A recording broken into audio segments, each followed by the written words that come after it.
Hey there, comic friends. I'm Travis, and it's Comic Roundtable. Yay!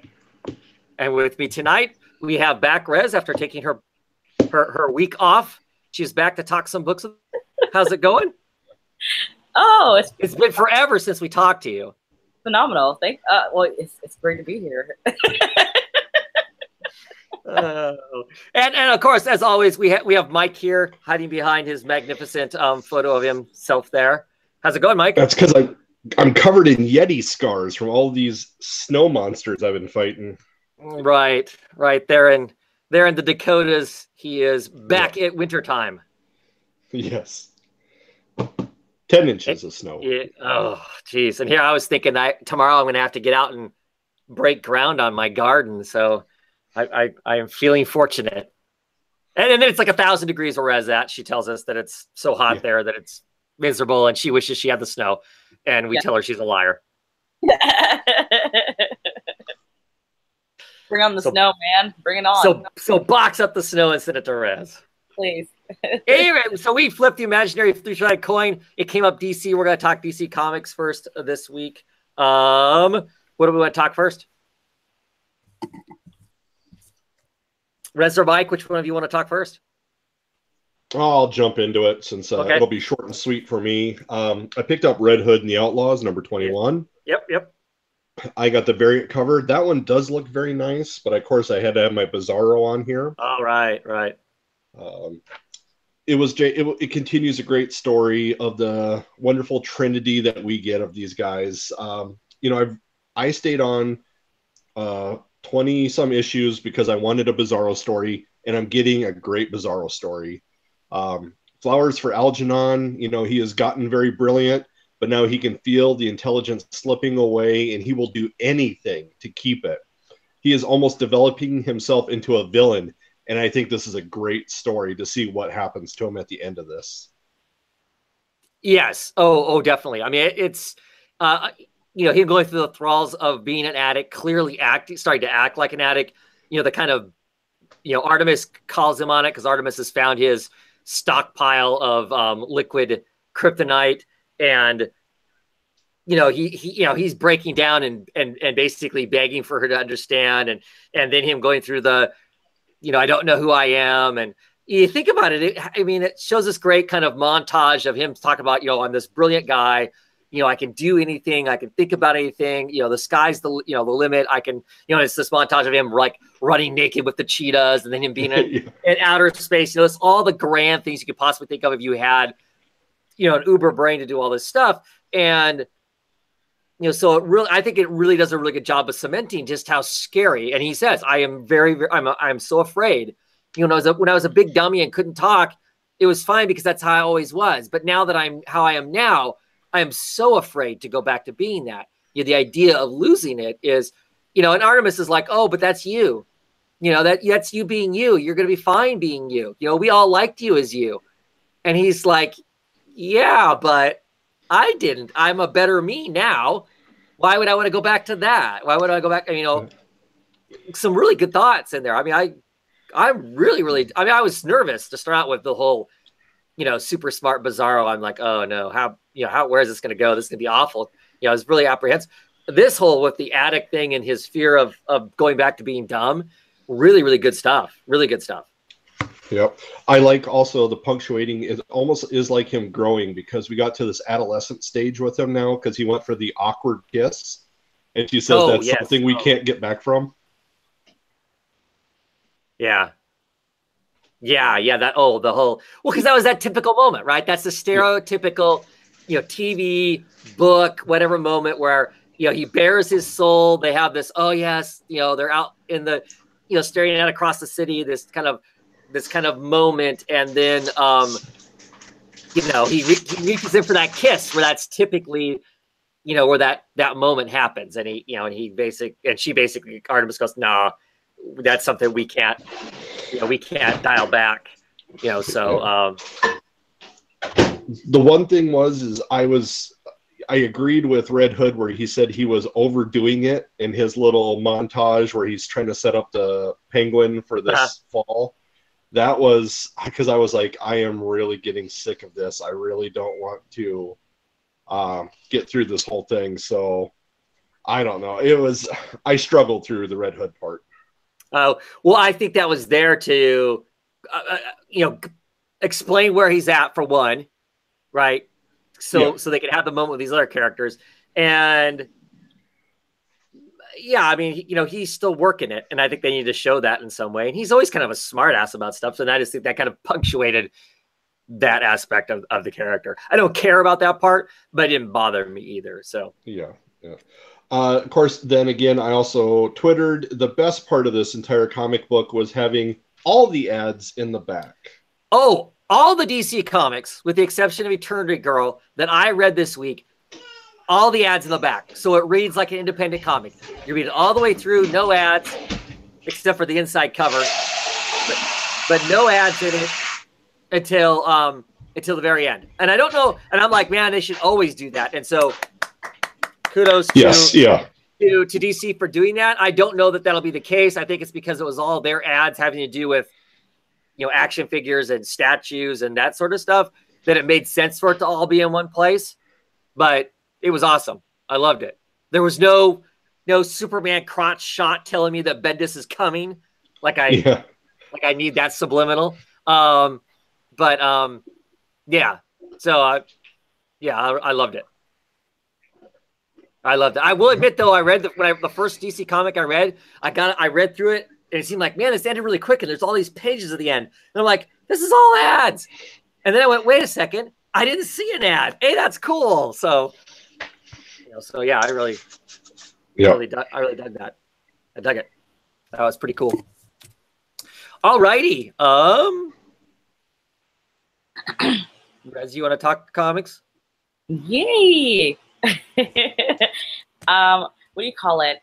Eternity Girl. Too. I'm so sorry. I immediately was like inside this book. I felt it from all spectrums. Like I was like, I've been this girl at one point, and like we don't talk about depression enough. One, but everyone's been there. Everyone's been there. We just felt like, what's the point? I'm just moving along. I'm coasting through life, and obviously hers is much more, intense of a situation. But this was the very, like, I think one, I feel like it was a PSA of some sort to, to people that,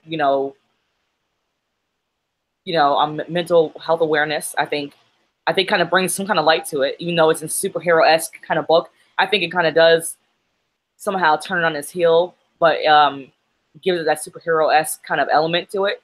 I mean, maybe, I don't know if you read that in the book. But. I don't know if I would call it a PSA at this point, but certainly it is showing the inside of what depression is like, especially issue 2.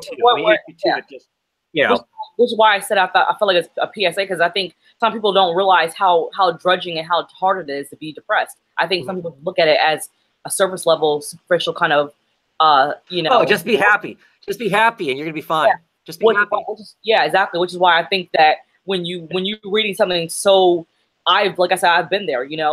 So I've seen this. You're like, wow, this can help someone understand more on what being severely depressed is, and maybe identifying what that is, and talking to whoever that they identify as being depressed, and kind of, helping them out a little bit, kind of steering them towards a direction where they're not, feeling that way, or kind of helping them move along through that rough patch that they're going through. So that was just, I wanted to bring that up, because I felt like that was something that the book may or may have brought to light, and I thought that was really important to touch upon.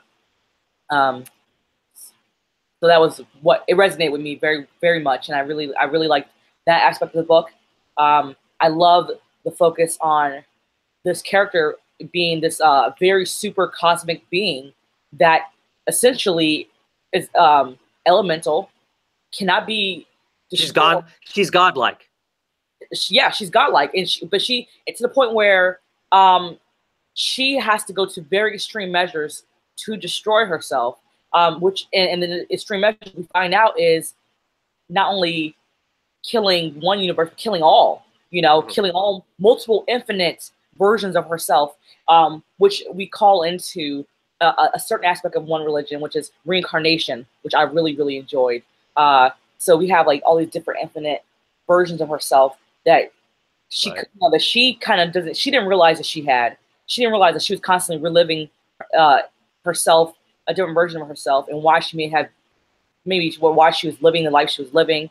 And this old nemesis, Madame Adam, relayed this to her, and she's kind of whispering in her ear. She's kind of taking her along with her on a journey to kind of help her, in her life. But what no one else is kind of asking, what she's not asking is, okay, yes, you're helping me out, but what is your reasons for doing this? She's just so wrapped up in wanting to, kind of end everything that she's not even wondering what Madame Adam's real reason is. Madame Adam's just kind of shown up, and we don't even know if Madame Adam's really. Is she real? Is she real? That's what I was about to say. That too. I was about to say that we don't know if Madame Adam's really even real, but Madame Adam has said, "Well, can I really die?" I mean, people like us don't really die, so it's kind of left up to interpretation. And I've been reading a lot of PKD as of late, so it reminds me so much of a lot of PKD, where sometimes in the end you don't know what's what. It's so open to interpretation. Is this or is this not? But I really enjoyed this. One, I love anything dealing with cosmic entities, and so that her being that, and then seeing this kind of old schoolish kind of the protector of the center of life itself and all the universes and whatnot, is this kind of, I don't know, maybe a wink and a nod at Kirby kind of thing. I mean, it's got the Kirby crackle in the background. Yes, it's very cartoonish in comparison to the rest of the story. Yeah, this cosmic thing that's holding down the protection of it all. So, yeah. Yeah, I actually was thinking about Kirby when I saw that. I thought how contrasting the style of his character versus the style of her character. And it definitely, I think, livened the book up more, because when you're taken through her world and her eyes of what she's going through, the very droll day, right. Everything's a blue and a gray and just a dreary. Very morose. It's very just macabre, as she so poignantly pointed out to her therapist. And so you're like, wow, you feel it when you read it. You feel the tone, and then when you jump to her destroying this cosmic deity, you kind of feel like it's more lively, more colorful. Oh, 100%. And more vibrant, shall I say? So I like a lot about this series. The first and second issue. First issue is stellar. Second issue, not as great as my first experience for me. It didn't read the way the first issue read for me. I was in the moment I read that first issue. The second issue was good. It ended on a great note. That's what I was gonna say. It ended on a fantastic note, because I was like, Lord have mercy, this girl is unhinged completely. Like, how we were reading Evolution, and we're like, this guy Abraham. Isaac, he is like office rocker. We obviously know he's right, but she cannot control herself. She cannot control her powers. She's upset because she feels like she has nothing to live for. And even if she did get her job back, she feels like, what is she there for? She barely can shapeshift the way she needs to.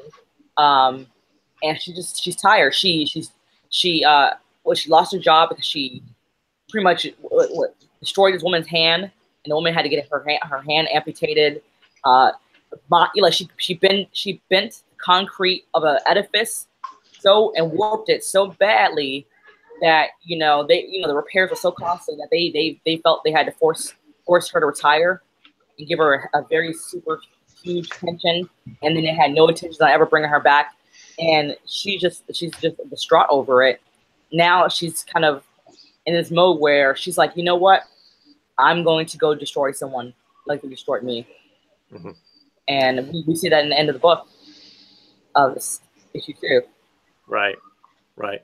See, for me, issue 1, I love just because it's weird. It's my kind of thing as far as that goes. And so I was invested in the book issue 1. Issue 2, for me, I guess I like better because now I'm emotionally involved in the book. The first issue didn't hook me as hard emotionally as to what Caroline's issues are and whatnot. Whereas this one really, for me, really cements it in with the depression and some other disassociations that she has, with herself and who she is and who everyone is around her and whatnot. Her loss of job just basically is no big deal financially because she gets enough money. She can do whatever she needs to do or wants to do. But it adds to her isolation. It adds to her feeling useless and unwanted and all those kinds of feelings and whatnot. By far my favorite now Young Animals book. Oh yeah, in the 2 issues. I mean, I'm really digging Shane the Changing Woman still because it's kind of an emotional head trip right now too.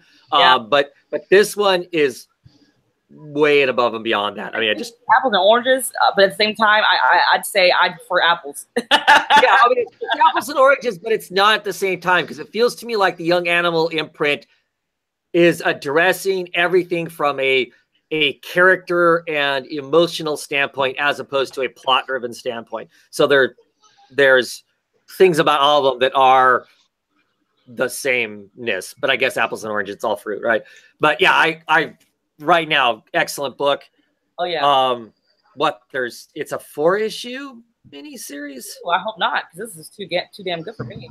No, it is. It's finite. It's not. I can't do a 4-issue point. I can't do a 4-issue. I gotta do more than that. I'm gonna look now that I've said that because I don't.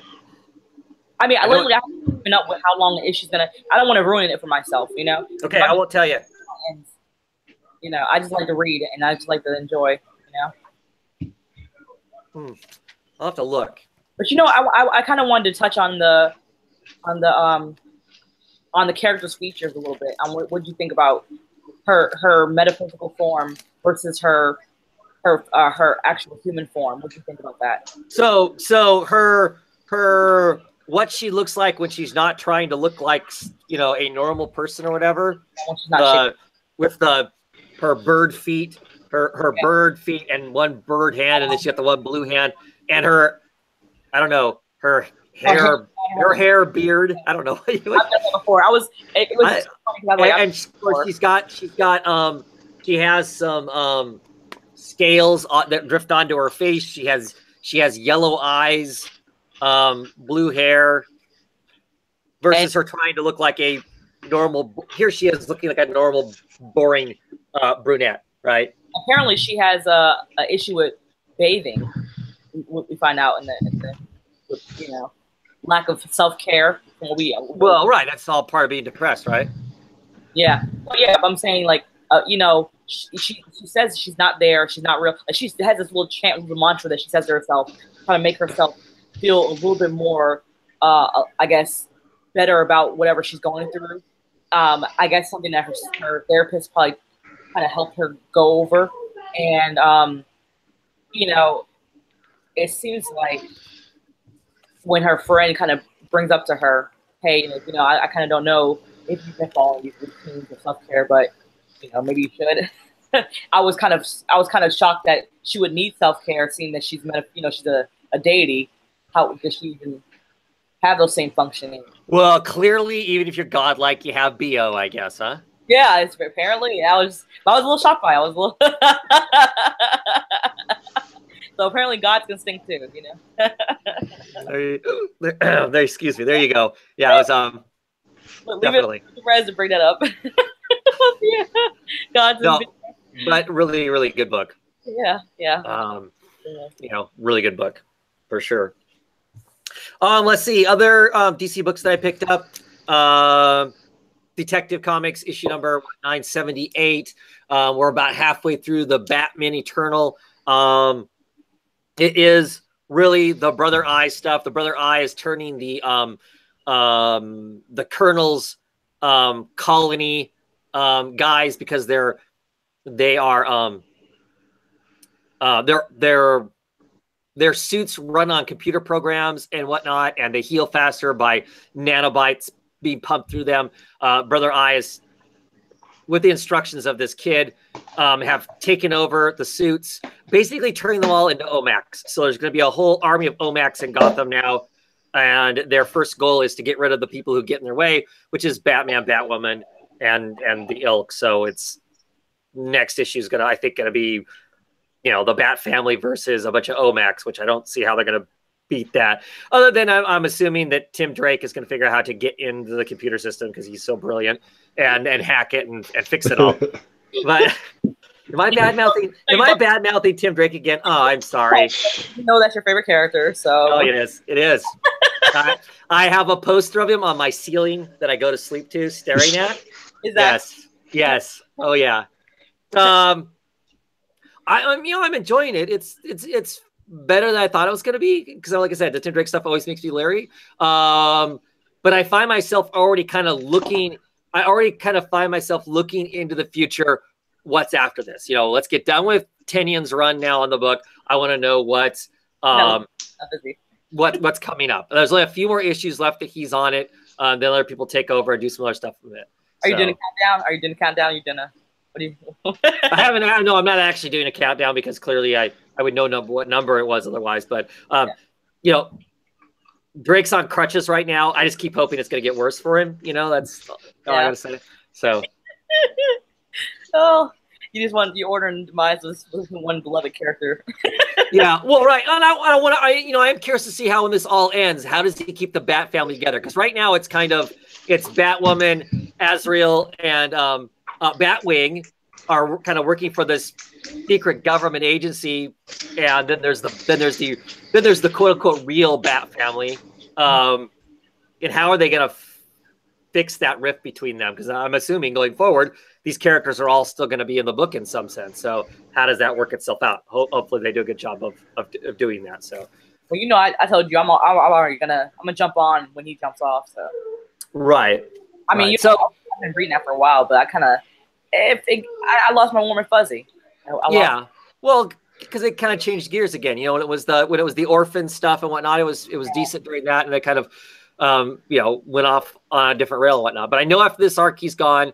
So I think there's like a couple more issues left. I'd have to look to know for sure. But then we'll get somebody else, on it and whatnot. And quickly, new Superman and the Justice League of China. They're dealing with some North Korea stuff. They've scooped up a guy who ran across the border from North Korea into China, which of course is going to create a national incident. The Justice League is in the process of throwing down against the Green Lanterns of China because the Chinese government made the Justice League. The Justice League kind of takes control of their own destinies and leaves. So the secret Chinese government agency needs a new superhero team. So they create their own Green Lantern team, and now there's kind of a conflict between the two. So that's kind of happening. Nothing spectacular in the book. It's just kind of it's a fun read. I like the characters and just kind of seeing them play off each other and whatnot. But fairly stereotypical superhero comic. Otherwise, nothing earth-shattering thing going on in it. But once again, another DC book that all the ads are at the very back and no ads in the middle. So cool stuff. Very nice. Yes. DC news. The one DC news I can think of off the top of my head is that they've announced two things. The trades that start coming out going forward are going to have a new design on them. So the art is more dominant. So like the logos and stuff are very small. And then on the variant covers, so when you buy a variant cover from now going forward, the variant covers, they'll actually, the UPC code will be half this size. There won't be anybody that says who it is on the book, I don't believe. No creators. And it'll just be a very, very small logo next to the barcode that says what the book is. So it's literally going to just be a giant piece of art with none of this fanfare. How do you feel about that? Well, if I'm buying a variant cover and I'm buying it for the art, because that's why I like it, that's cool, I think. I mean, now I guess if I'm quickly thumbing through my comic box and I get to that one variant or whatever that doesn't have a bold title on it, I'm gonna have to pull it out all the way to look at it. But you know what? I don't care. To me, it's like if I'm, really, if I'm already getting the book, give me the art that's big and wide. What do you think, Mike? You buy variants and stuff? Yeah, and I do it for, like you said, the cover, for the art. I think it's really great. I always liked on some of our third-party comics how they do put the UPC and some of that other information on the back. Mm-hmm. So I think it's a good, smart step. I don't know that we need, with a lot of these, like you can see on your book, that is almost half of it is, Sea of Change, the new Superman, the Team Reborn. And you almost got half that book filled there. Right. Well, I'm of two minds by all that. I mean, to some degree, I like the fanfare. To me, that in some ways that harkens back to old school, comic books. I mean, I even dig it when they are actually talking on the cover. Okay. So like I said, I'm of two minds. I'm either way, but typically for me, if I'm buying the variant, I'm buying it for the art, because I'm normally somebody who's going to buy the standard. That's what I want. So if my variants have that as minimum stuff on it, that's cool. They'll never put the UPC code on the back of it because, of course, the back of it is ads. They put an ad on the back of your standard corporate comic, so it's not going to be on the back of it. But I don't know. I think it's cool. I'm like I said, that's going to shrink out. I think it'll be good. Yep. I can't think of anything else. DC wise. Anybody got anything else? No? No. Okay. Marvel. Let's talk Marvel really quickly. The closest way to get to Marvel is Mike's shirt. Yeah. They're on his icon. None of us read anything Marvel wise, so I was worried that my camera came on and that you saw that I was actually shirtless here. So. Oh. Well, it's a fresh new start, right? Yes, indeed. There you go. So yeah, none of us read anything Marvel this week. Marvel news. We're getting close to Infinity War. I'm halfway through Jessica Jones, second season. It got picked up for a third season. I was surprised, yeah. You were surprised it got picked up for a third season? Yeah. Why is that? Have you watched this season? Yeah, I'm getting my way through the season 2, and I guess I'm not overly impressed. So I didn't think it was so great that they would, I don't know, fight for the struggle to get a third season.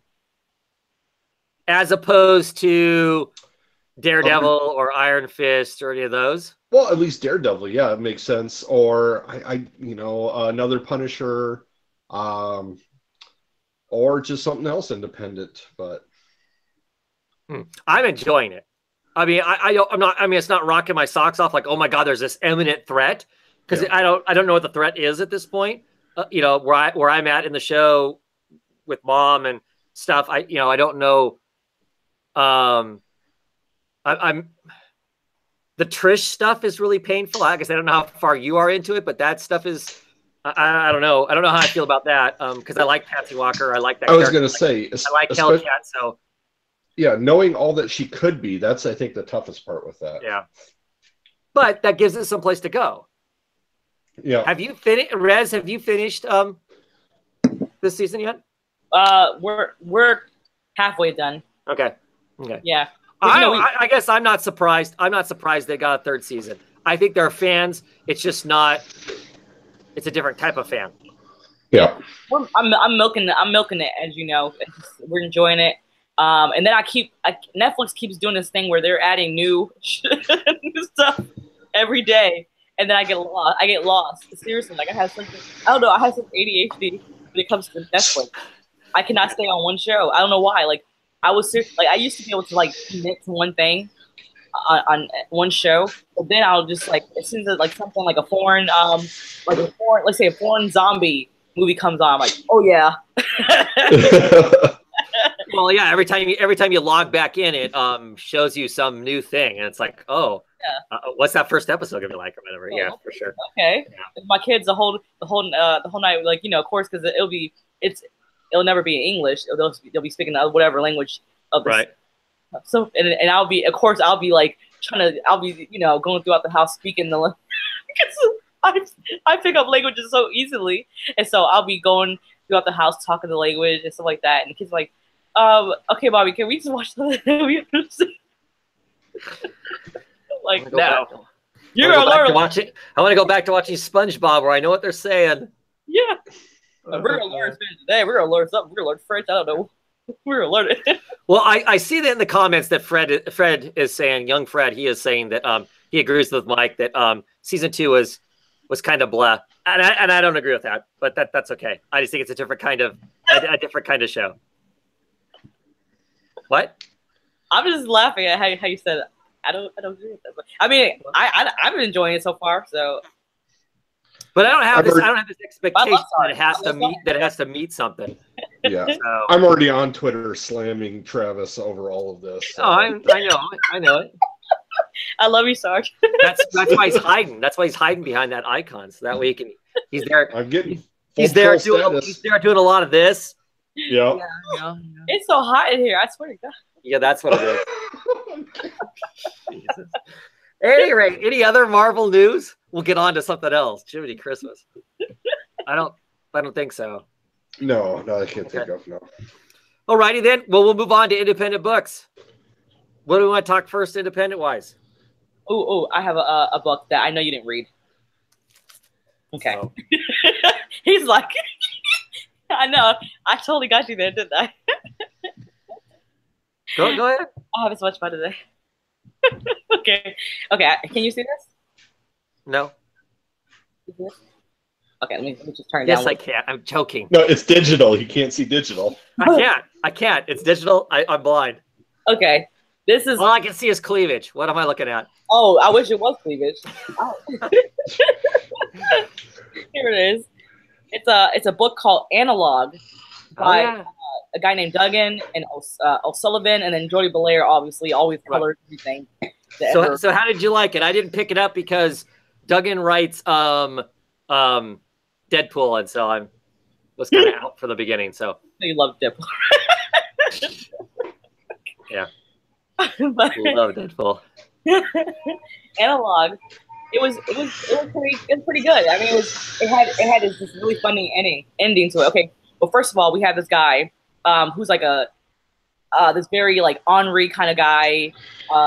We're introduced to him where he's in a park, right? He's sitting on a bench, bleeding out literally from a bullet wound, and he's holding this briefcase that's handcuffed to him. And we learned that he's on a job to deliver this suitcase to his rightful owner, but only under the circumstance that the person gives him a password. If they don't give him a password, he kills them.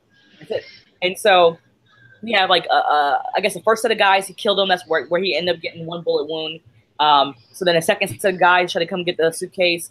He tells them, "Look, you might as well go ahead and turn around because I'm going to kill you if you don't give me the password. I know you're not the person that's supposed to get this suitcase, so I will kill you if you don't leave." And they don't take his word for it. He tells them he's a sniper waiting for him, and they think he's lying. They think he's just trying to save his butt. That he doesn't have any sniper. He's about to die anyways from this bullet wound, and he ends up getting the best of them, killing them all. And the sniper comes in the last minute and shoots the very last one, and then the rightful person, which is a woman, comes in and gets the briefcase, and he's like, "What's the password?" And she's like, "I got very bad diarrhea." So we're like, "What?" Yeah, that's the password. Nice. I know. And so I was like, okay, so this is setting the tone for this book. And then so we learned apparently he's some sort of courier of sorts in this world where technology got so advanced that one day all the clouds that hold technology, that hold people's private information, just somehow release everyone's secrets into the world. And now no secret is safe. So he deals in a business where he's somewhat of like a private security kind of person. He works in security, and he's also a courier where he delivers packages, helps deliver things to people. and he likes to frequent this one bar that does not allow of any kind of technology because, again, secrets being out everywhere. No, there's secrets not being safe. He likes to kind of lay low, kind of be a ghost of some sort. He even when he went and got his wounds stitched up, he got it done at a veterinarian's office. He didn't go to a proper doctor. But we pretty much are set up with this character, learning that he is a loner. I think he has some kind of person, a partner of some sort. He kept mentioning someone's name that he was waiting for to come home. We didn't actually see this person. We just kept hearing that person's name be mentioned, and then we know that he has this one sniper that works along with him every now and again. And he does take assignments that he goes to, and these different jobs. Whatever the job is, we don't know until I guess he takes them. But towards the end of the book, the series, the end of this issue, he goes to visit his father. His father says, "Hey, I'm worried about you still doing this job. There's a lot of you guys of your same profession coming up missing and dying, getting killed. Maybe you need to kind of slow down." And he's like, "Well, look, I came here to check on you. I got your postcard." And his dad's like, "I didn't send you a postcard." And he was like, "What?" And so apparently, someone's after the dad, and the dad just gets all, the dad's cooking when he came to visit his dad, but his dad starts freaking out. He's like, "You know how long it took me to cook these meatballs?" And he's all worried about the meatballs and not worried about the fact that he's about to get, they have the whole house surrounded by all these agents of some sort. He's more worried about his meatballs and how long he's been cooking them all day, but also frantically trying to get out of there at the same time. And so I don't know what the second issue is going to be like, but like I said, it ended on a funny note with this dad, this very ornery dad, that's very much like the son, like father, like son, talking about his meatballs being held up because of some kind of, I guess, secret of him being found out. I guess no one knew where his dad was at, and so now they do, and secret's out. Yeah, it was pretty decent. I mean, there's some holes in the plot, but I like the illustration style. It's enough to pull me into a second issue. Yeah, I've heard some good things, so yeah. Cool. Well, Mike, got any books you want to talk about? Yeah, I have one individual one. I have Sword of Ages with Gabriel Rodriguez. Of course, those people that did like his Lock and Key, it's the reason why I picked it up. It is a mixture of King Arthur, Commandy, try to think, Planet of the Apes, as you can see with some of the ape folks here. I feel it's a 4-issue series. This actually came out several weeks ago. I saw number 3 and I thought I'll pick up all 3, and then I calmed myself down and picked up just issue 1, and I'm glad I only did 1.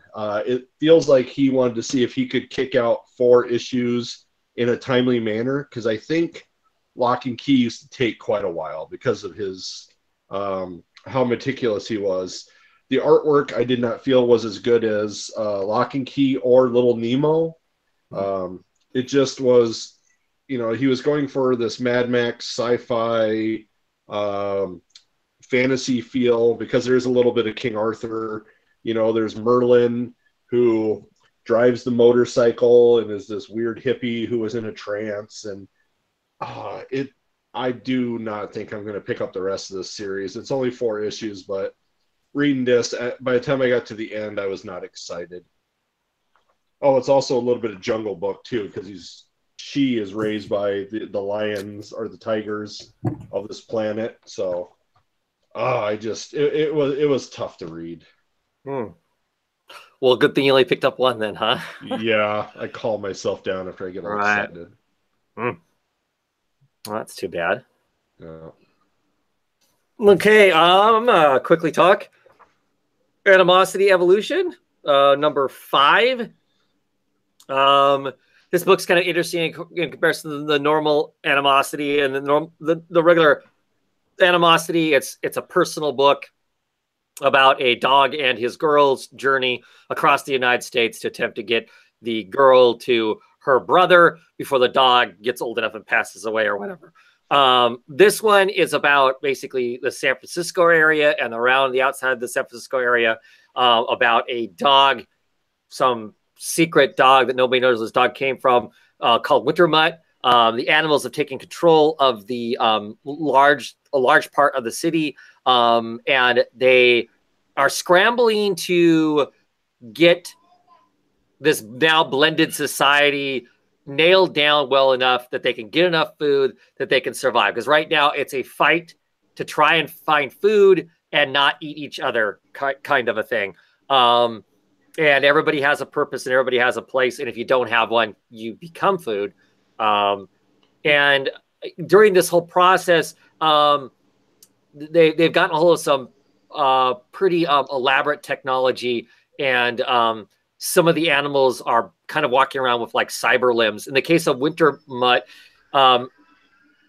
he has replaced one of his legs with a leg that has a hand, an actual human type hand on the end of it. So now this dog can manipulate stuff in a way that, of course, that's one of the problems animals have with all this human stuff saying around, is it's hard for them to use it. Well, now Wintermutt can. It's also got like some cybernetic eye, and slowly he's creating an army of loyal soldiers who have cybernetic parts on them to like be his hit squad to help him control stuff as they're working on, creating the society and surviving and whatnot. Well, there's people on the outskirts that are kind of like the mafia or the black market and whatnot, and we encounter some of those people in this issue, and one of them is a hyena, and this hyena has some technology that scrambles and makes the cyberware blow up, fall off, fry the person who's carrying the stuff or whatever. I mean, there's this kind of cool cat that's in this, that's part of the army, that has like on the end of the cat's tail, it has like a razor blade, and it can whip that around and attack people that it needs to. That cat gets absolutely fried in this issue and whatnot. So at the end of the issue, they push this button and it's like an EMP pulse, and it's just annihilated all this cyberware stuff and whatnot. And now suddenly Wintermutt, this powerful dog, is like missing a limb and an eye, and who knows what's going to happen. It's interesting. I enjoy the book. I like the idea of this whole animals are sentient and how would that work thing. And it's kind of cool to see the two different stories, the personal one and then this one where it's more kind of a bigger, grander kind of a scale of story. So that one actually, because the main one is Annette or Bennett who writes the main Bennett one, writes right? this one also. Bennett writes this one also. Yeah. Different artists on each one, but Bennett writes it all. It's all her. All right. Well, that's good then. Yeah. Right. Yeah. Successful enough that they've let her branch out and tell two stories with it and whatnot. So, yeah. Alrighty. What else do you want to talk about? I suppose. What else? I guess the first thing that popped in my mind was Sleepless, but that wasn't the. Oh, we can talk Sleepless. Okay. Sleepless. I do not like this Puckskin girl. I do not like her. Even the new princess. The new princess is a Puckskin girl. Yes. Yeah. The new princess. Okay. Even though she finally lets her guard down, and her and Princess Papenya, aka Princess Poppy, have a nice little chit chat and talk and little heart to heart towards the end of the book. I still don't like her. I feel like she ultimately is going to turn on Princess Poppy. Don't you think? I mean, we start off with this death of a Serene. Well, we start off with a death of a Sleepless, which is unheard of, and it's shooken up the king to the point where, I guess he's kind of acting out of sorts. I think people are starting to kind of see maybe his true colors are coming to surface, and if they're getting worried about how harsh of a king he is, how harsh of a ruler he is. Right. I mean, here on the cover, he looks pretty damn stern, right? Yeah. And so I think it's causing a lot of unrest and upsetness around the kingdom because of the fact that this Sleepless is now dead, and now people are shifting around trying to figure out what's going on. We still have Princess Poppy trying to figure out who tried to murder her. Them coming closer to the truth, they find out that there was this one servant who I guess came in contact with the poison, and her herself has passed away by ingesting the poison. And then we later figure out towards the end, after her little heart to heart with the new princess, that her cousin, the Lord, may have been behind all of this. He may have orchestrated this whole entire, attempted assassination on her life. So, I still don't see the romantic aspects of this comic just yet. Maybe between her and Cyrenik, however you want to pronounce it. But I really do enjoy this. It's getting better and better as far as how mysterious and suspenseful and thriller-ish. Because I mean, it has those elements like where you're like, who did it? Who did it? That kind of who did it kind of clue, kind of feel to it, vibe to it. But yeah, I'm definitely here for every single time it comes out every month.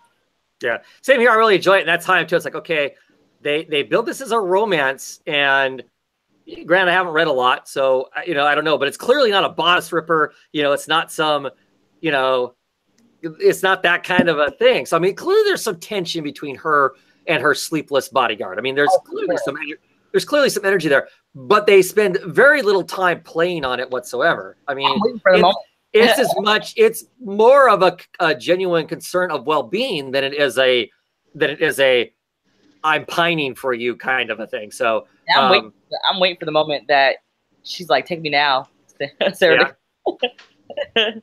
Take me now, Sarah Dick. Yeah, well, we'll see, because at the end of this, they're being attacked. She is being attacked by two more black-clad assassins, and one of them gave up the Lord. Well, just named off a name. I don't know that I even believe that the Lord did it at all. I mean, they could have easily, whoever did do the poisoning could easily found one of these servants, poisoned her, and went, oh, look, she poisoned herself. I don't know. And you're right. No, I don't believe I don't trust the new princess either. That all felt, I mean, it was like a relief. It was her face. But at the same time, I'm like, yeah. What's with her face though? She's always picking at it. Is that what the problem is? Yeah. She's just got really bad acne, and why not? Yeah, I know, but I mean, is there not some kind of healing? Because she was talking to Princess Poppy about healing herbs and stuff. Right. And so I felt like maybe she was curious about I think she's feeling out what their healers are like. Maybe she will get her face healed now. That's what I was thinking. I was thinking maybe she was wanting to get healed of her puck skin and horrible acne. You know. So I don't know. Like I said, I'm still really enjoying the book. It's very intriguing. Well, someone needs to tell that girl she stopped picking at it and she needs to start drinking some damn vinegar. But of course, Yeah. Different times. Yeah. Interesting stuff. Yeah. Interesting stuff. So what else do we want to talk? I got 3 more. Oh, do you? I got a few more too. It's been a light week. Mike, you want to talk Gideon Falls? I would be happy to. Oh yeah. Gideon Falls, issue number 2. What do we think? First, we can also get rid of the original, or not get rid of, put out. Of course, the problem is some of this coloring, like you mentioned before, with the black lines. I don't know if that's to give an homage to like an old black and white movie. This genuine, not true black, and the whole comic, anything that's colored black is not true black. It's this kind of I don't know. It's not even off black. It's I've got a crappy marker that won't truly color in all the way. Is what it looks like. It looks to me like you've got a dried out marker that's about ready. You know how you get a marker and it's about ready to die, and you can kind of make black marks with it, but it's not. It doesn't truly. That's what it looks like to me. Anyway, what about it? Well, maybe they're trying to go with a horror aspect to it, but I mean, evidently it's something we're gonna have to put up with throughout the whole thing. Oh God, I love you, Mike. I love you, Mike. Well, no, and I mean, I picked it up because of the Sorrentino art, and there is good art in here. It's just he's trying some new things, and I do not appreciate the black or the lack of solid black on those. The other thing would be he once again does the fisheye lens, and oh my God, I hate those. Oh my, I hate those scenes. I don't like fish eye. I did not think that this one was as bad. not as bad, but then again, because they didn't try showing me the entire room in one picture. Yeah, but the red, I don't know if the red is supposed to represent something, because once again, it just, there's so much here. I'm not sure is a shortcut or is something new they're trying to do. I think the red is either symbolic or it's just to set a mood in some cases. Like this being the walls being red, I think it just sets the mood. The fact is that this can't be all black and white, right? So I think the red sets a mood for what's happened here, for what's happened to his room. I think that's what the coloring elements are mostly through this. In some cases it's to create a strange element, a stage like his struggle right here, where she's saying, "Oh, let's just leave. Let's just keep walking in the park. You don't need to do that garbage." And he's like going, I think this represents that his internal struggle of, "Oh my God, I can't leave that junk behind. I can't not get through that." I think most of those kind of red elements that are in this are that way. The red elements here, that broken lock, his walls, with the violation to his walls. So, and of course, and then the black barn, the red that's there clearly just to make it stand out. Yeah. The paneling, yes, is beautiful with how they put it on its side, because it's setting it up that there is going to be an issue as he gets to his room. But Norton, it is just amazing. His walk through the park with his therapist, his discussion with her that I want to tell you what's going on, but I feel like if I do, it'll put you in danger. So she lets him go through the garbage. And then by doing that, he has to now tell her about the black barn. And I thought that was great setup. The fact that he didn't find a piece that he needed was good. And then it gets into the contrast between him and the father, the priest, who's now being questioned for the murder of the lady from our first issue, who had her artificial hook hand jabbed through her. It's great. I do, continue to ask, all these questions about, in relativity, where are they from each other? But the two conflicting storylines, I just think are great. I mean, it's great to get these two different stories. Because it does break it up just enough to create enough tension so that when we get to the river, we find the next dead body is somebody who was supposed to have died 2 weeks ago. Assumed drowned, yeah, Father Tom. And it raises more questions, and then we flip back right at that point where you're all excited to find out more, to Norton, who his therapist is evidently doing some kind of confessional to some other colleague or somebody who cares about her. And then it builds up to that great point where we see the black barn again, and it gets to that, I don't know, creepy vibe moment where we see the door open and there's somebody there. So I like it. I heard a lot of people say that it was a good jump in the first issue when you see Father Tom perched on the priest's bed, trying to tell him to go and find this murdered body. I didn't catch it till the second time that as they focused more and more on the person in the barn, I didn't really catch what the teeth were until I read it again. Oh, right. Yeah. What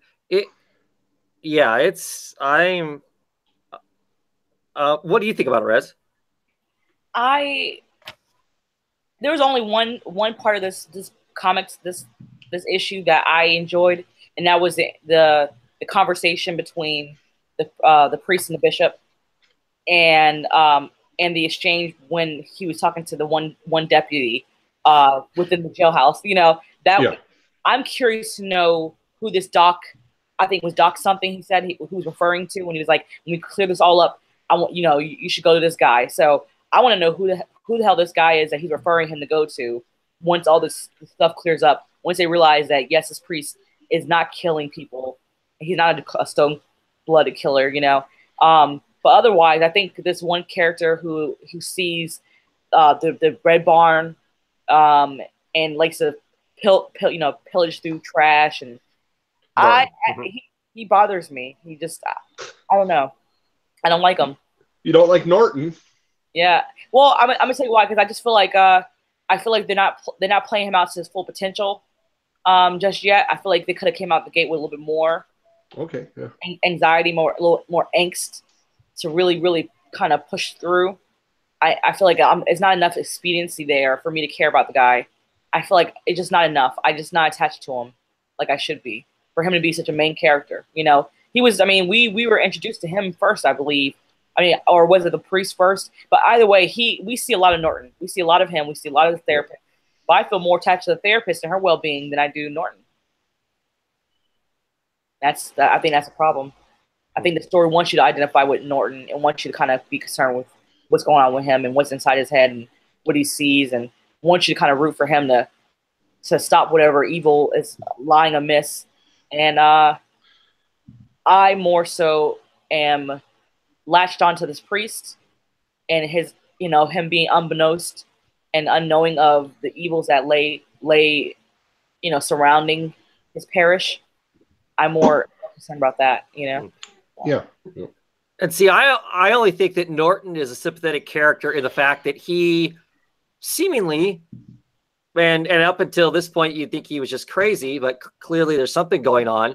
I think the sympathy with Norton lies in the fact that he is that unfortunate guy that all of his life he's been attuned to something and not knowing what it is. And he maybe still doesn't know exactly what it is, but clearly he is connected to this black barn. And I think I have some sympathy to the guy because clearly he's being driven what seems mad over this obsession to dig through trash. I think the panel work with him in that second panel on that page where it's the red kind of blur of him, as they're walking to the park and his therapist is saying, that's great. You can leave it. We'll just keep walking and it'll be fine. We'll go up the other side of it and you'll have made this great progress. And that next panel is him kind of jarred, that kind of, to give us a sense of just how bad this desire is for him to go and find that peace. There's a peace in there calling to him.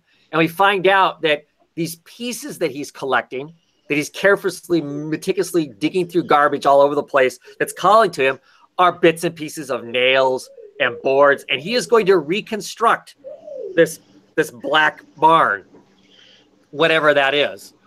To me, that makes him an intriguing character, I think. I think it's really easy to be more sympathetic towards the priest because he's just in a really shitty place. I mean, he's had a rough life, clearly. He doesn't really want to be coming to this city. He really liked just working at the seminary, doing his little studies and whatnot. That was a nice, simple life after he clearly, when he was out in the wild, was having a rough time before because we find out that in the past, he's been drunk in disorder. There's been some assaults. So clearly he's had some tough time of it.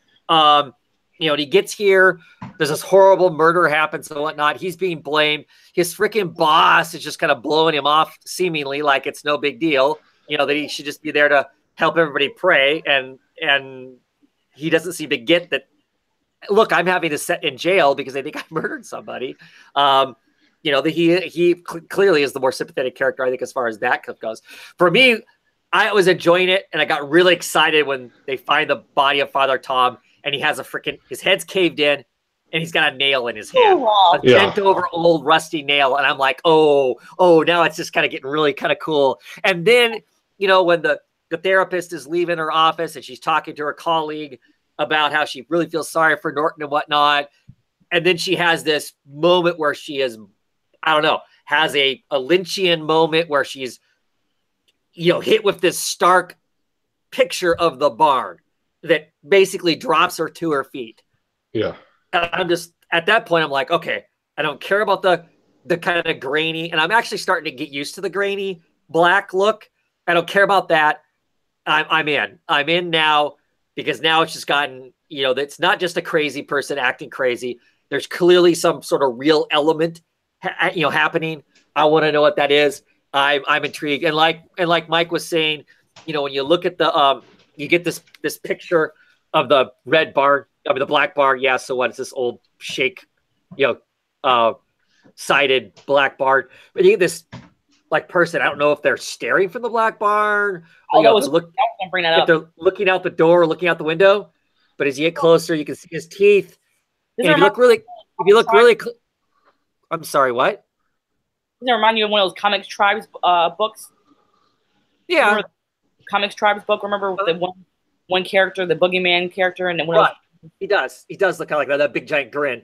But those teeth are actually people. They're actually little scared looking souls is what they look like. So, what the hell's that? I don't know. I'm excited for it. Yeah. I almost thought that last picture looks like her too. So. Yeah, show that again. The teeth. This one. It could be. I don't know. I don't know if I would go that far yet, but that's an intriguing idea. If that's snatching people up and putting them in there. Because part of it is just because of how grainy it is, and that's kind of, I guess, my problem with the art is sometimes it's tough to tell what you're supposed to pick up on certain things if there's and there's this kind of blacked out really dark panel of a form, and you don't know what that really is either. But I just also love the fact that here's this woman who just clearly knows that Norton is some sort of sociopath. He's just clearly got these OCD, these obsessions, all this stuff. She's just been kind of going off and about how he needs to go back to the hospital. Clearly the care is not working. You've gone off your meds, you're whatever. And then to get hit with this, and she's like, on her knees, oh my God, because it's real. Norton's not nuts. Norton can't, because I'm a sane person. So Norton can't be nuts, right? So, and at the same time, logically, this can't happen. What just happened to her can't happen. So how is she suddenly being? I'm sure from a psychiatric standpoint, how can she be having the same stuff that he has? Right? So I'm really looking forward to seeing her story now of her trying to come to grips with the fact that this person she's been blowing off as being insane his entire life now must suddenly be sane in some sense. And in the comments, I made the Lynchian comment, and Ryan C comments there, the Black Barn equals Lemire's Black Lodge, which is the first thing I thought of, to be quite honest, when this issue hit. I was like, oh, okay. Are we playing on that? Interesting. So we'll see where it goes. Indigo Burn says, Devin says, this book feels as though there will be a lot of hidden in plain sight type imageries. I think so too. I think it's a book to go, once you see in a new issue, you see that image, you're going to be digging back through the old ones to look to see if it was there and you just missed it. Because now I need to go back and look at number one, because I want to know when we saw the barn stuff in that, were there some of these people elements and I missed it the first time around. All right. So like I said, I'll ignore the weird black coloring aspect of it. Because I like the rest of it enough. All right. I'll probably have to get 5 issues in before I stop mentioning it. Okay. Well, for me, it's not nearly as disturbing as the random bullshit coloring in Witches. Mike, yes. Matt Hollinsworth. I will never leave that alone. I will never drop that. In Hollinsworth coloring on that Snyder book. Yeah, but I have to agree with you that the coloring was horrendous in that book. No, it didn't make any sense. It didn't make any sense. No, you're right. I try to appreciate it for a little bit. It's like when you find a new feature on Facebook, and so you just keep putting in everything, regardless if it works or not. Yeah. So, Indigo Vermin is saying, do you feel that what triggers the therapist to see the barn was Norton telling her that the robbers took his nails? Because they did say that if he told her what he was looking for, that she would be in trouble too. Yeah.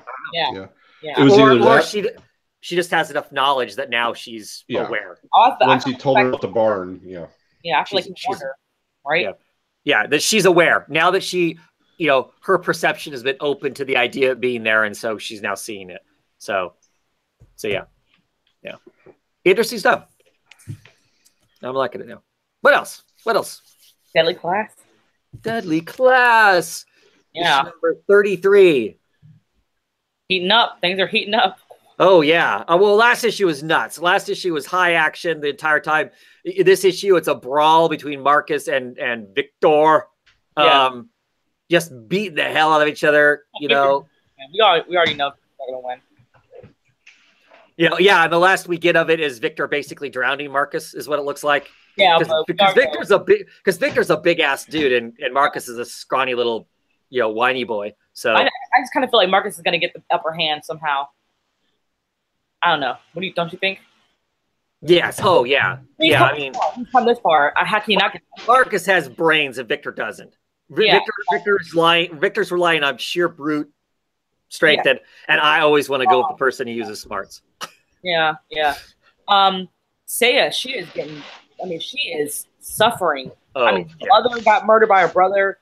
I mean, his brother is cruel. He is a piece of crap, like a total piece of crap. I'm like, he was so upset that he had to kill their mother. That's how upset he was. Yeah, it's ugly, and she is definitely being psychologically and physically tortured. Yeah, no doubt about it. Solely because he wants to take a head. He lost face in front of his dad, and then lost his position to Soya, and so now he's going to take it all back. Is basically so. You know, I did like though. I like the revelation of that one character named the one from Johannesburg. I really like her character. I like knowing we already knew that her parents were dead, and she's writing towards her dead parents. But actually finding out how horrible her parents were, and what set her off to become a student at that school was like such an eye opener. I was like, oh my god! This whole entire time we thinking she was a little bit more of a nicer person, but she did it. She had a good reason to being sold into child sex slave by her own parents. Yeah, by her own parents. But I'm like, she thinks she's still brainwashed that she's a horrible person. But I feel like she had a right to do that. Her dad and her mom were celebrating and drinking champagne over them recently trading for their daughter to get more money. And it's like wow, she's superior. She's heartbroken over the fact that she had to murder them. You know? Yes. Yeah. Well, the part that because we know she's more of a religious type character. She spouts a lot of religious, sayings and jargon and whatnot. What we didn't know until this issue is she has this second voice. So, did you find yourself reading this and the stuff that's like kind of the weird bubbles? Did you throw on your Satan voice? Yeah. So now in my head, I just envision this character she'll be talking along about whatever, and then this second voice will go, kill them all. She'll be like, oh, it's so nice, blah, blah, blah. Kill them all. Yeah.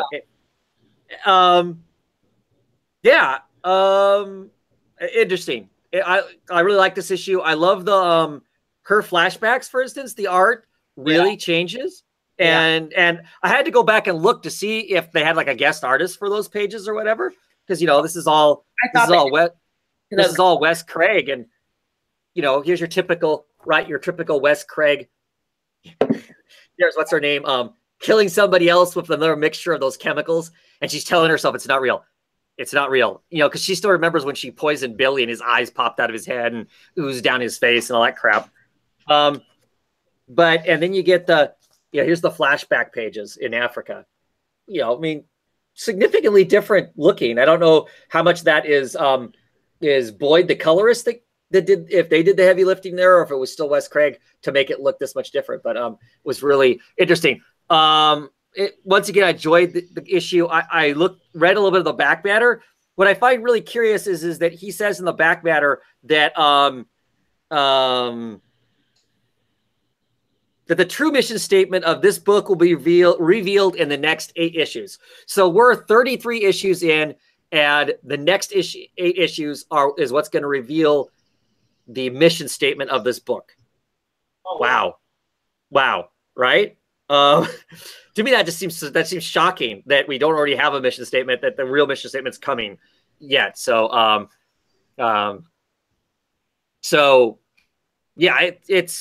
it's all just really good stuff. Fred is saying that he can't wait to read the next issue of Deadly Class. That's how I am too. That's how I, quite frankly, am every time I read Deadly Class. It's like, when can I get the next issue?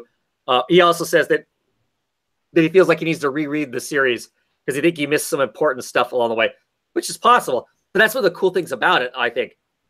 It inspires you to go back and reread some of that initial stuff to find out what's going on, or what's the side story or whatever. There's quite a few books I'm reading right now that seem to want to do that, and I'm really okay with that. Wicked and Divine has done that, and you know, a couple of their books have made you want to go back and look at the original stuff. So yeah, I just really dig the book anytime it comes out.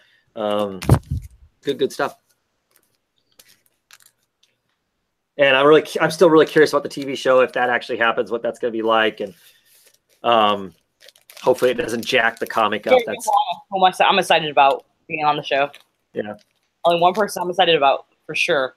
Henry Rollins. Yep. Yeah. He's playing a teacher. That's just weird. I love that dude, man. That dude's awesome. I'm curious to see what his role is, if it's a recurring role, and what it is that he's being a teacher. Be interesting, and to see if it actually makes it to television. That'll be curious. This is one movie I got to tell you about. Where he played lycanthrope. Was he a lycanthrope? Or was he a vampire? I think he was a vampire. Anyways, he had like he was pretty much immortal. And yeah, he was an angel, right? Had his wings torn off? No. This is a totally different movie. It's a movie where he was like I think he was a vampire, but he had a daughter, and was it a daughter or some woman that he was. Anyways, it was a really good movie. I remember it was like low budget, but I remember the whole entire time really being intrigued by the movie. You know, Henry Rollins, I love the dude. I love the dude. Yeah. Okay, so any other books we want to talk about? What else came out? I feel like I'm missing something. Well, the only other one I have is Resident Alien. Yep, I read An Alien in New York.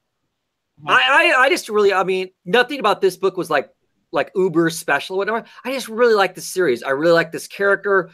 I love his kind of the people that he lives around in the state of Washington, which is where I live. But I don't know. I love the fact that in the last series, the little girl that can see that he is an alien had drawn this picture of him, what he really looks like, and no one realizes that that's a real picture of him.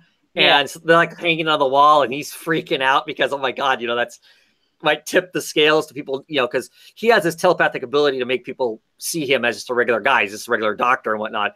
But occasionally people can see him for what he really is. Happens to be that in this town, two people can see him for who he really is. This little girl and this, his, I don't know, his assistant could be a girlfriend if he would pursue it. Native American, her dad can see him for who he really is. But in this issue, it's kind of another kind of a look at the town. He's with the girl because clearly they have some kind of relationship where he's coming home to her every night.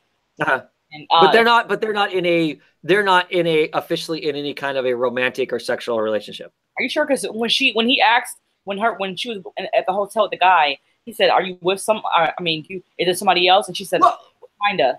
Well, right, because she doesn't know where she's at with him. I mean, it's some kind of those things like, well, maybe it could be, but you don't cross the lines. But do you see him as an alien, or the dad sees him as an alien, but I don't think she recognizes him as that. Okay.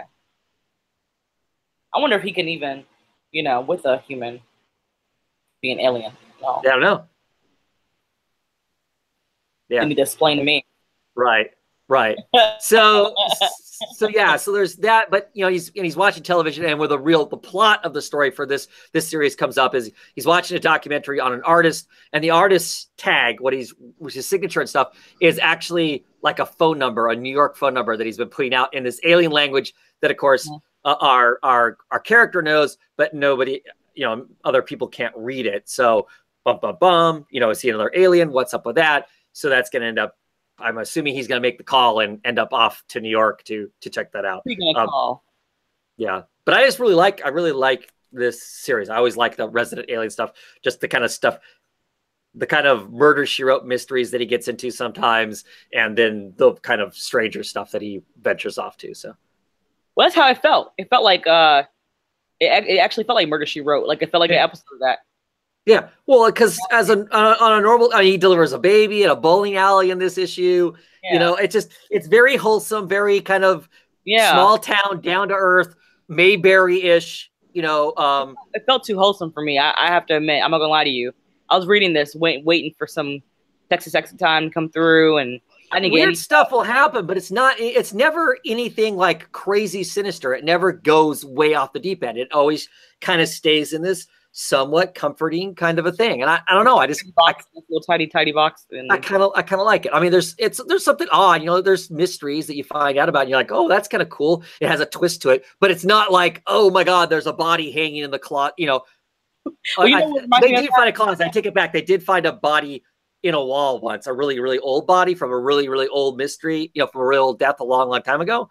But it's never, there's no jump scares. It never gets, there's no torture. There's none of that kind of stuff.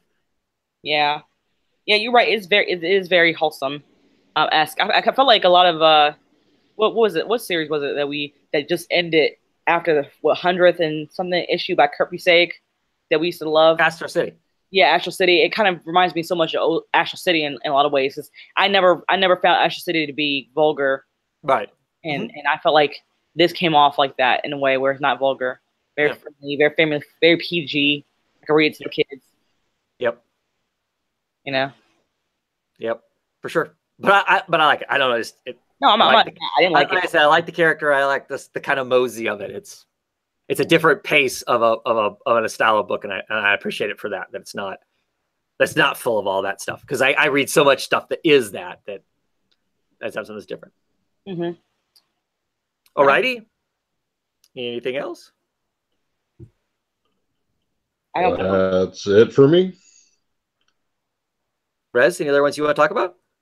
I think we're done here. Okay. News-wise, the only thing I can think of, independent-wise, in the whole making movies, TV, that sort of thing, Injection got picked up to be turned into a TV show. What do you think that's going to play out like? I mean, are they going to do the whole... I hope there's lots of sandwiches in it. That's all I got to say. I know, right? Universal Television is picking up. They picked up all kinds of stuff. I know that Matt Fraction and Kelly Sue DeConnick work for Universal in some sense. They do some writing for them. Universal is the company that's behind Mr. Robot. So the stuff that actually makes it is cool. Like, well, you know, I don't like anything else. It being optioned for a TV show and us actually seeing a TV show are two totally different things. You know, it is a rare beast to actually make it to the screen for us, the general public, to view that stuff. So I don't know. Once again, it all comes down to, as long as it doesn't jack up my comic, which I'm really enjoying, cool that there's people making money on that, and there's going to be, you know, whatever good stuff will come out of that for them. I just don't want it to mess up my comic. Yeah. I totally get that. Yeah. Looking through the comments, Ryan C. and Fred are talking about the delays of some of the other Remender books that we're all kind of excited about, the Low and Seven to Eternity and that sort of stuff. And Ryan just said that the Fraction DeConnick have their production deal with Universal, but so far nothing has come out of that. Yeah, I don't know. I don't pay close enough attention to that to know if, I mean, how much stuff has come out of Universal, period. I just don't know how much stuff has actually been produced by them. But I think it's curious that there's, stuff is being picked up. I think Universal picked up Wicked and Divine too, I think, a while ago. I did hear about that was ages ago. That was like back when the second trade came out, they picked it up. You never heard anything after that. Okay. Well, it takes a long time. It's not like, it's not an instantaneous kind of a thing. That's what I'm saying is something being optioned, Kill or Be Killed being optioned for a movie, and us actually seeing a movie are two totally different things. There's so much that can happen between making a pilot or whatever and us actually seeing something that.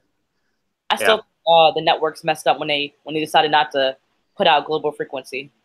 Yeah, that was a dumb idea not to do that, because that would have been a freaking awesome show. I mean, like the first. Have you seen that pilot episode? No, I haven't. Might have seen. Okay, I'll send it to you. We'll talk about it. We'll talk about it. Yeah, but anyway, so I mean, once again, something else that might be picked up. Like I said, my biggest comment is don't screw my comics up. That's what I want to have happen out of it. So, other independent news, I don't know of anything else. Yeah. Alrighty, well, that's it then. It was a small week, so we won't talk so long. Anyway, thank you guys for coming on and chatting with us. Those of you who watched and commented and whatnot, always appreciated. Anybody who watches this after the fact, let us know. Does the Gideon coloring not bother you? The Gideon Falls, black stuff? Is it just us on the panel that are feel like when we look at it, it visually feels like someone dragging their fingers down a chalkboard? Is that the kind of, is that how it makes you feel too? Or maybe it's supposed to. Maybe it's supposed to keep us agitated, Mike. I believe so. Like the bees and the squealing pigs in the background of the Exorcist movie. It's just to keep you kind of agitated the entire time. I don't know. Maybe that's why it's there. I don't mind it. Yeah, okay. Weirdo. Weird. Big weirdo. Just to be contrary. Yes. We're freezing. Oh, it's too hot. Yeah. At any rate, so have a great night, everybody, and hopefully we'll see you all here again next week to talk about whatever comic books are out there. Have a great night.